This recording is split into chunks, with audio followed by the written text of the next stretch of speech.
understand that we have a major crisis going on.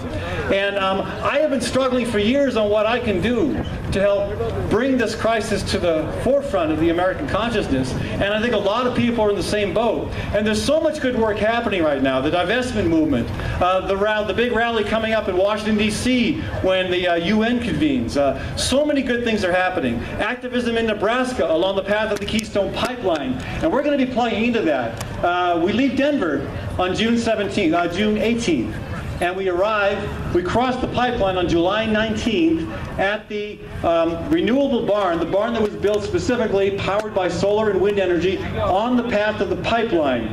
Kind of a preemptive civil disobedience act saying, hey, take this barn if you want to build this pipeline. We're going to meet there with a whole bunch of folks from Bold, Nebraska. We're very excited about that. We hope that people from Colorado will join us for that stretch from Denver to the middle of Nebraska.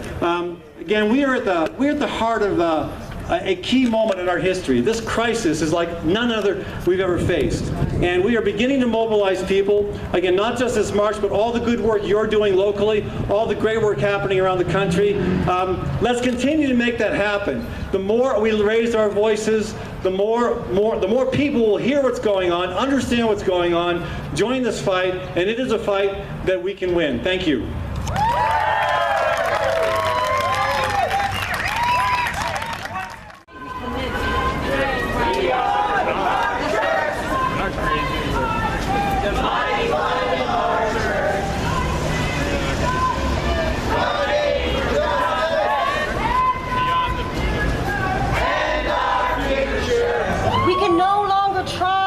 To put out the fires of climate change with thimblefuls of water.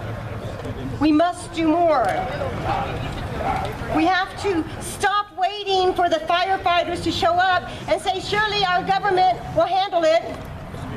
And we need to realize that we are the firefighters. It is up to us to put out this blaze before our house is consumed.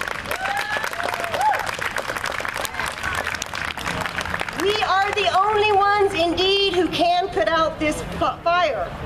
We are the only ones who can affect change in a positive way. I say if we're going to have climate change, let's make it positive change, right? Let's turn back the tide. And there's a lot of ways we can do this as individuals. We can use gray water to water our plants. We can sign petitions like the ones that are circulating today. We can walk or ride our bikes more. We can think when we have our car keys in our hand and we're going to the store to buy a gallon of milk that's 6 blocks away. Can I walk this instead? We can carpool or plant a tree. We can press for laws changing the way that corporations get to violate our earth. We can press for taxes on carbon usage, for example. We can press for reduction in the use of carbon in our atmosphere. So I say if we're going to have mandatory participation, let's participate with all of our heart and all of our souls. Let's put our minds together and come up with creative solutions that can save our house, save this planet, and be a sustainable future that we can give to our grandchildren. Thank you very much.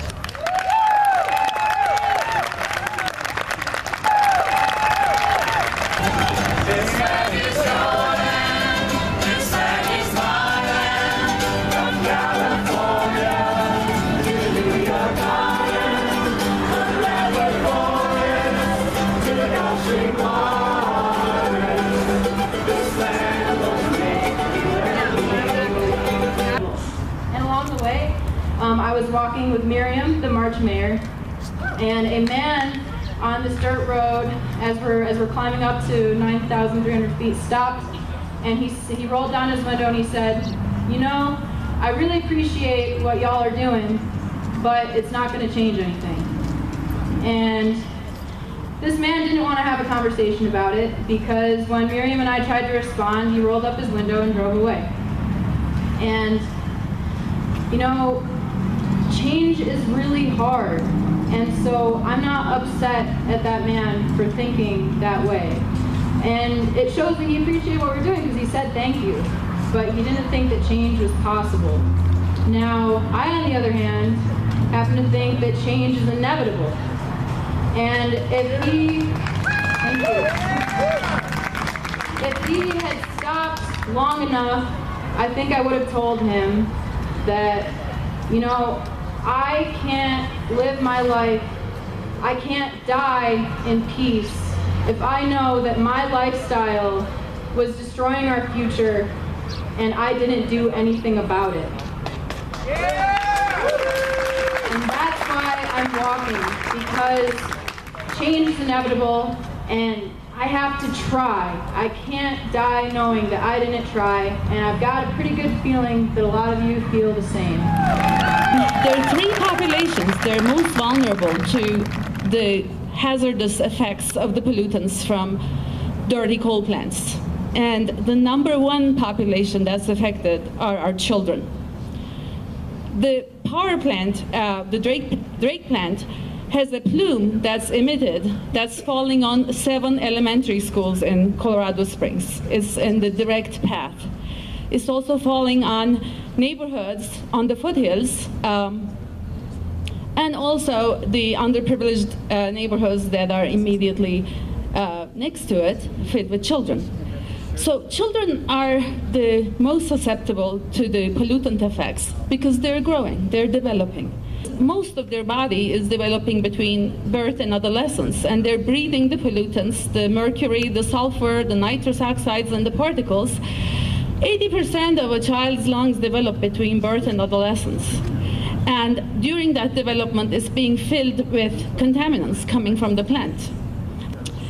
The second population that's most susceptible to the pollutants from power plants are people with chronic illnesses. That be asthma, diabetes, heart disease, or chronic obstructive pulmonary disease. Well, you may think maybe that's not so many people, but if you add them up, it's a lot of people. 24 million people in the United States with asthma, 70% of them children, 12 million with COPD, over 80 million with heart disease, 25 million with diabetes. The effects of these pollutants are all amplified in patients with these disorders, and it just hastens their disease and brings their death sooner. The third most susceptible population to the pollutants are actually the people who live around the power plants, who are generally the underprivileged populations. And not only they have already the hardships of economic disadvantage, but they're also breathing the most of the stuff that's coming out. Political purposes, let's all come together and do something in our city to keep our kids safe, to keep our patients with chronic diseases safe, and to improve life for the underprivileged. Let's do it. Thank you.